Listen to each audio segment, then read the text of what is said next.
다음은 지구 단위 계획입니다. 용도 지구는 용도 지역을 세분화시키는 거고, 그리고 여기에서 나중에 용도 구역 지정이 있다고 했죠. 이런 지구 단위 계획은 도시계획 수립 대상 지역 일부를 좀 더 체계적으로 관리하기 위한 도시관리 계획으로 결정되는 내용이죠. 내용 읽어볼까요? 지구 단위 계획은 도시군 계획 수립 대상 지역의 일부에 대해서 토지 이용을 합리적이고 그 기능을 증진하여 미관 개선, 양호한 환경을 확보하며 그 지역을 용도 지역을 체계적, 계획적으로 관리하기 위해서 수립하는 도시군 관리 계획을 말한다. 그게 바로 지구 단위 계획입니다. 자, 체계적이라는 단어를 기억해 볼까요? 지구 단위 계획은 용도 지구는 용도 지역을 좀 더 체계적으로 관리하기 위해서 만들어 놓은 계획이다. 그 정도 보시면 되겠네요. 자, 실제 시험에 나왔던 거 볼까요? 국토계획법, 줄이면 국토계획법령이라 부르죠. 다음 아래의 뜻하는 용어, 개념이 뭐냐? 도시군 계획 수립 대상 지역의 일부에 대해서 토지 이용을 합리적으로 그 기능을 증진시키고 미관 개선, 양호한 환경을 확보, 지역을 체계적, 계획적으로 관리한다. 용도 지역을. 그러면 지구 단위 계획이죠. 2번 지구 단위 계획이 됩니다. 다음, 3개 이상의 노선교차 결절지 관련해서 우리가 입지 규제 최소구역 관련된 내용도 배웠는데 여기도 1km 이내입니다.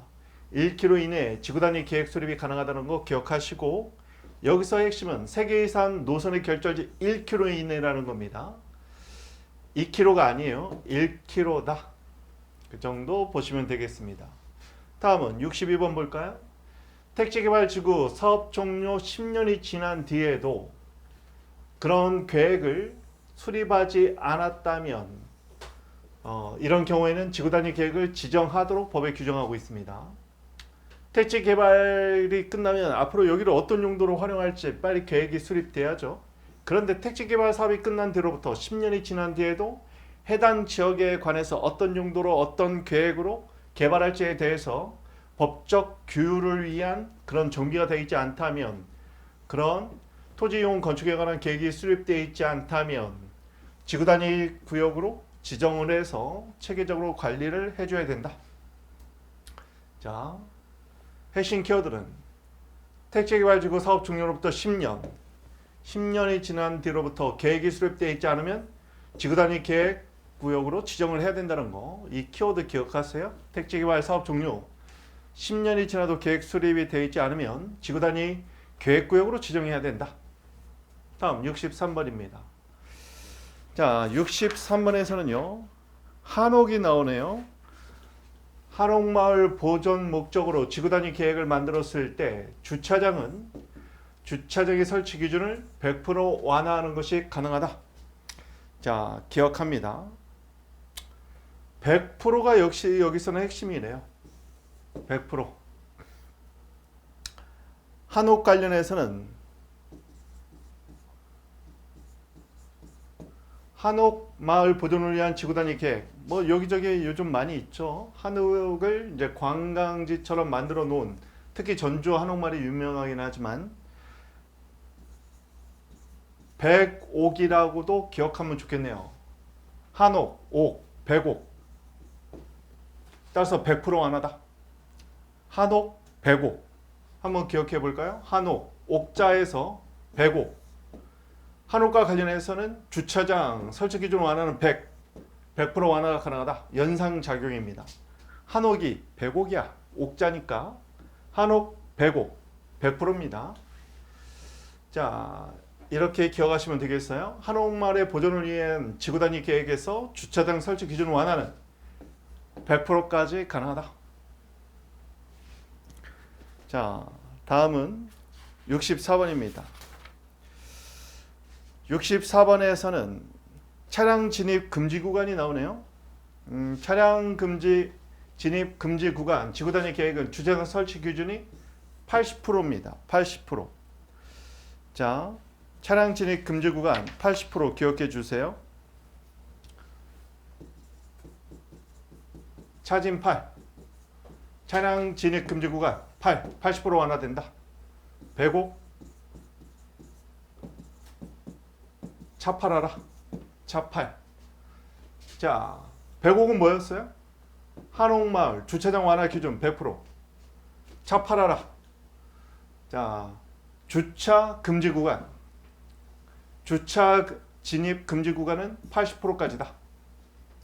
105 차 팔. 차진 팔인데 진짜 빼서 차량 진입 금지 구간은 80%다.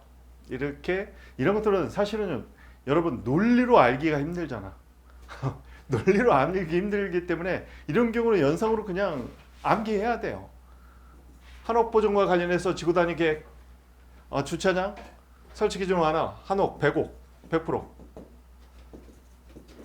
차량 진입 금지 구간 차 팔아라 80%.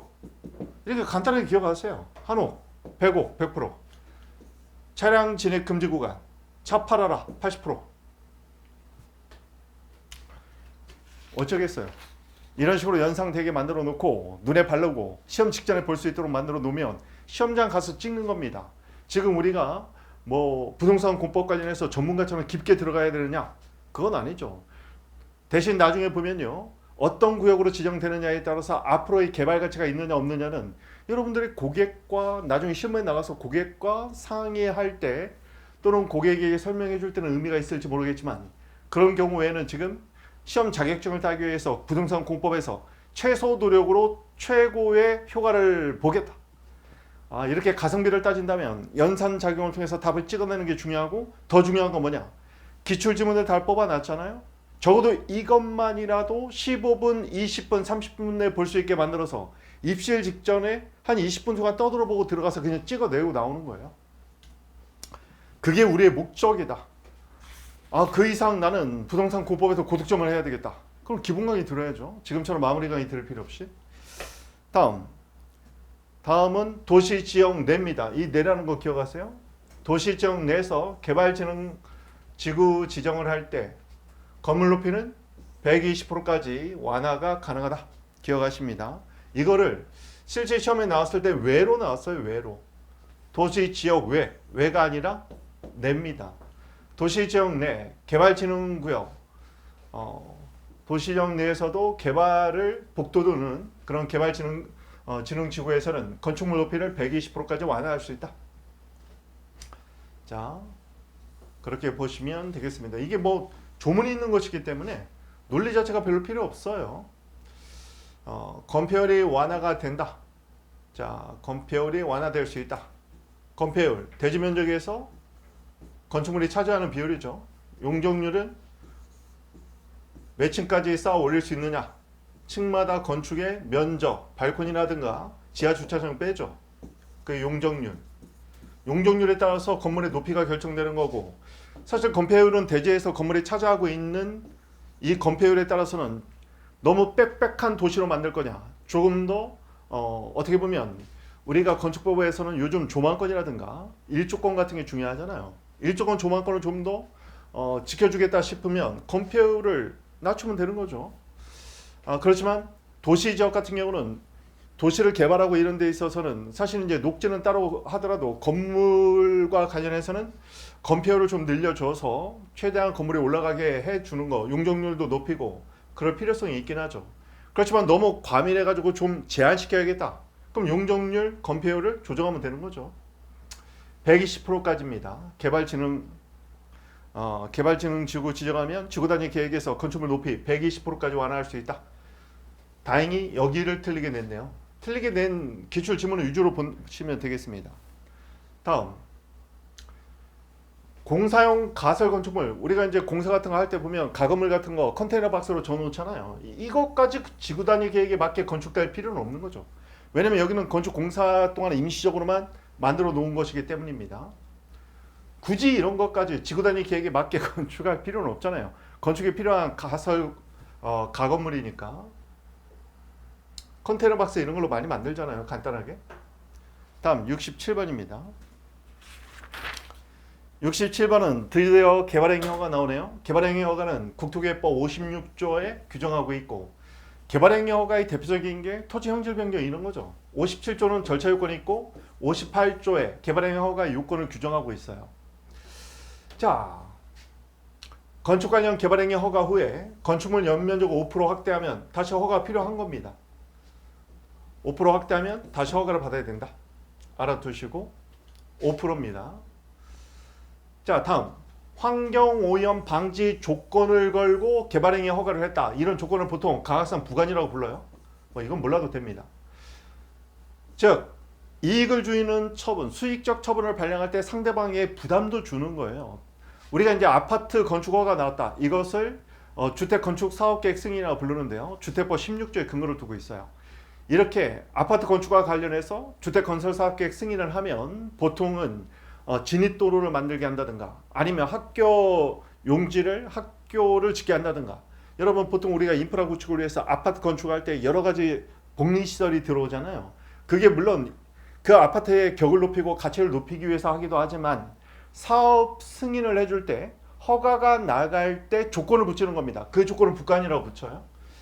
환경오염 방지 조건, 이런 조건을 걸고 허가를 해준다. 그러면 허가는 수익적이지만 얘는 상대방에게 부담을 주는 것이거든요. 이럴 때는 미리 신청자의 의견을 들어볼 필요가 있는 거죠. 왜냐하면 환경오염 방지 조건과 관련해서 너무 부담이 커서 이걸 하느니 그냥 개발행위를 안 하는 게 낫겠어, 이렇게 판단할 수도 있는 거잖아요. 그래서 미리 의견을 들어야 하는 겁니다. 이거는 이제 강화성 부관이라고 불러요. 이건 앞에서도 여러 번 나왔지만 국가나 지자체가 시행하면 국가는 국채와 지방자치단체는 지방채를 발행하잖아요.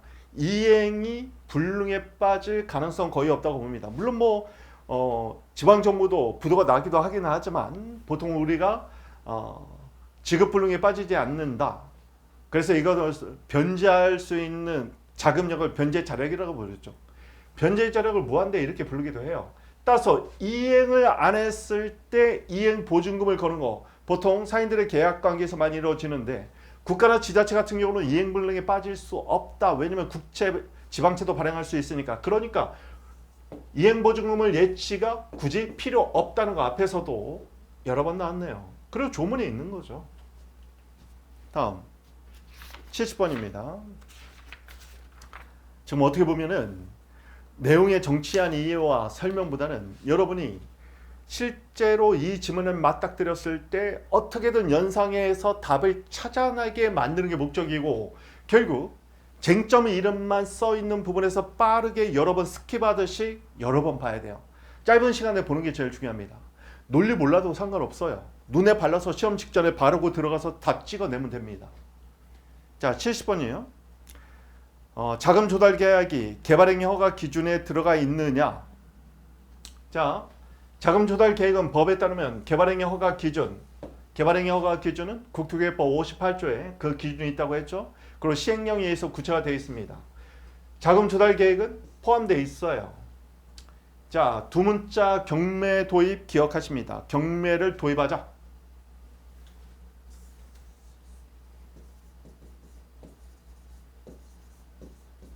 개발행위 허가의 기준에는 이 네 가지가 들어가야 됩니다.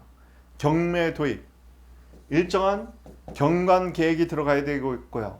그리고 매립 목적, 개발행위 허가를 통해서 매립할 때 매립 목적이 들어가 있어야 됩니다.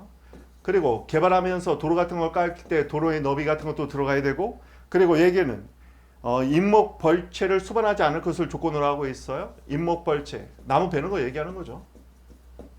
임목벌채를 수반해서는 안 된다. 자, 이 네 가지 요건 기억합니다. 경매를 도입해보자. 경관계, 그리고 매립 목적, 도로의 넓이, 그 다음에 임목벌채를 수반하지 않을 것. 경매 도입밖에 없어요. 경매 도입 두 문자. 자, 경관, 매립 목적, 도로 넓이, 그 다음에 임목벌채는 포함되어 있으면 안 된다. 이게 경매 도입이에요. 그거 외에는 개발행위 허가 기준으로 시험에 나온 바가 없어요. 개발행위 허가의 기준에 해당되지 않는 거 한번 볼까요? 자금 조달 계획, 이거 벌써 답 나왔죠. 경매 도입, 경관계획 수립이 나왔네요. 자, 경매 도입, 매립 목적, 공유수면 매립, 간척 사업 같은 거 할 때 공유수면 매립 면허를 받는 거죠. 그리고 공유수면 매립이 돼서 토지화 되면 이 토지에 대한 소유권을 갖는 건데, 보통 이런 경우에 일부를 국가 속으로 귀속시키는 그런 부과는 조건을 붙이기도 합니다. 다음, 임목벌채, 경매 도입, 임목부활체가 수반되지 않을 것 얘기했죠. 경매 도입, 도로 너비에 관한 기준. 자, 경매 도입을 기억하세요. 개발 행위를 할 때 개발을 어떻게 할지 한번 경매에 붙여볼까? 개발 어떻게 할지 경매에 붙여보자. 경매를 도입해보자. 경관객, 매립 목적, 도로 넓이, 임목부활체는 포함되면 안 된다. 이런 식으로 딱 잡아놓고 그냥 눈에 바르는 거야.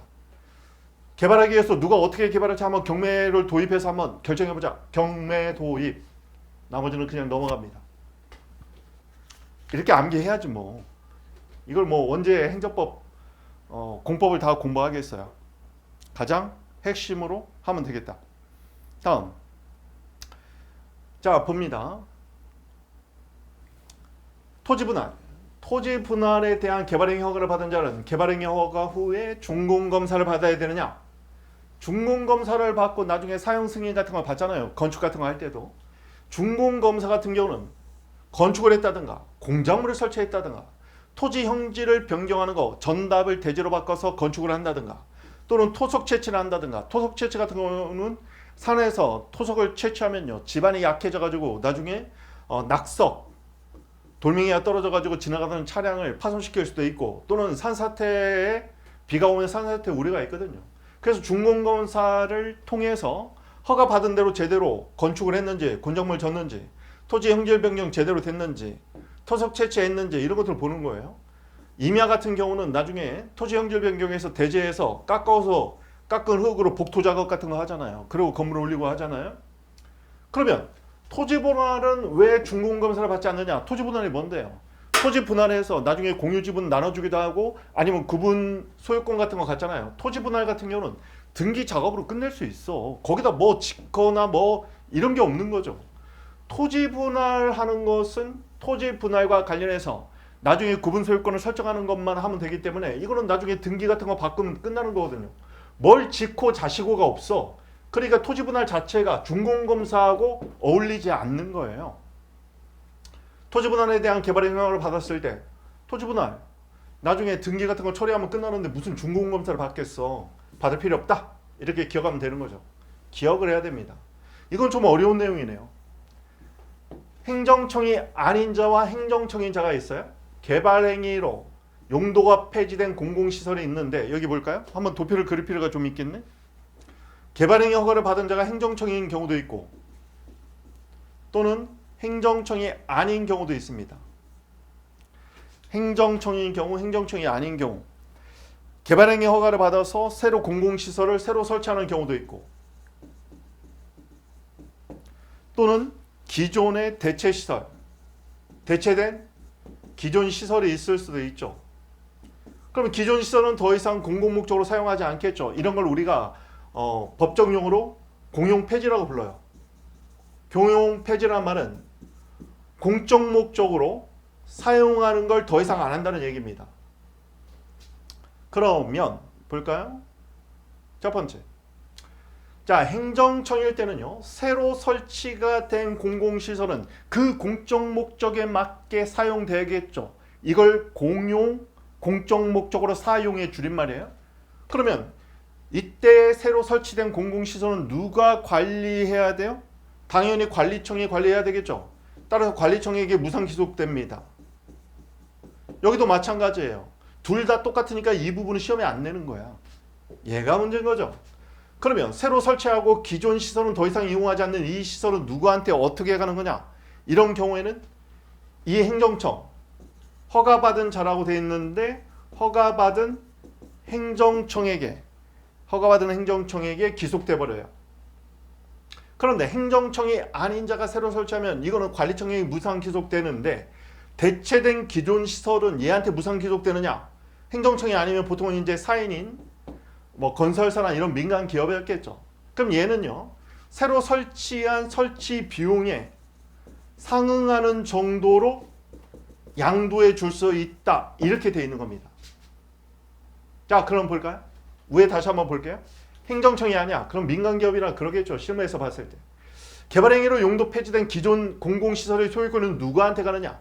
행정청이었다면 행정청에 무선 기속될 수 있겠지만 행정청이 아니기 때문에 새롭게 시설을 설치하는 데 필요한 비용의 상당한 범위 내에서 양도가 가능한 겁니다. 무상 기속이 아니에요.